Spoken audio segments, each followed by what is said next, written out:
ভারত বাংলাদেশ সীমান্তে উত্তেজনা।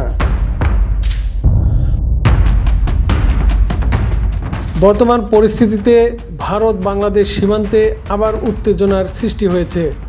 দুদেশের সীমান্তরক্ষী বাহিনীর মধ্যে টানটান পরিস্থিতি।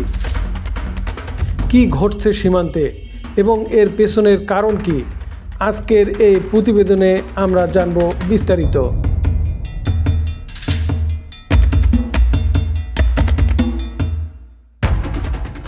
সম্প্রতি ভারত বাংলাদেশের ইসকন ও হিন্দু সনাতন ধর্মাবলম্বীদের নির্যাতনের অভিযোগের জেরে যে পরিস্থিতির সৃষ্টি হয়েছে তারই রেশে ভারতীয় সীমান্তরক্ষী বাহিনী বিএসএফ এবং বাংলাদেশের বর্ডার গার্ড এর মধ্যে চরম উত্তেজনা বিরাজ করছে।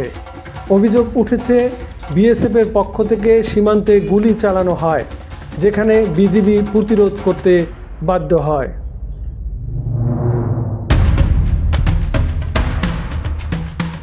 এ উত্তেজনার মূল কারণ হিসাবে চোরাচালান এবং অনুপ্রবেশের অভিযোগ উঠে এসেছে। বিএসএফ জানিয়েছে সীমান্তে নিরাপত্তা ব্যবস্থা আরও কঠোর করার কারণে সংঘর্ষের ঘটনা ঘটেছে।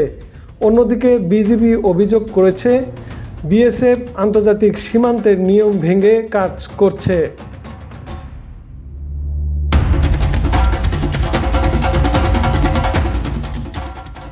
বাংলাদেশে আওয়ামী লীগ সরকারের পতনের পর থেকে নানা ঘটনা নিয়ে ভারত বাংলাদেশ সম্পর্ক উত্তেজনাকর পরিস্থিতির মধ্যে দিয়ে যাচ্ছে। মৌলবাদীরা এটা বুঝতে পারছে না, মিনমিনে মিডিয়ার ওপর ভরসা করে আছে মৌলবাদীরা। মিনমিনে মিডিয়া এই খবর দেখাবে না দাদা। ভারতের বিভিন্ন মিডিয়ায় নানা গুজব ছড়ানো হচ্ছে। এর মধ্যে পঞ্চগড়ের মোমিনপাড়া সীমান্তে বিএসএফের গুলিতে আনোয়ার হোসেন নামে এক বাংলাদেশি নিহত হয়েছেন। এ ঘটনায় বিজিবির পক্ষ থেকে কড়া প্রতিবাদ জানিয়ে পতাকা বৈঠকের ডাক দেওয়া হয়েছে। এ ঘটনার পর উভয় দেশের পক্ষ থেকে আনুষ্ঠানিক প্রতিক্রিয়া জানানো হয়েছে। বাংলাদেশ সরকার সীমান্তে গুলি চালানোর বিষয়ে কড়া প্রতিবাদ জানিয়েছে।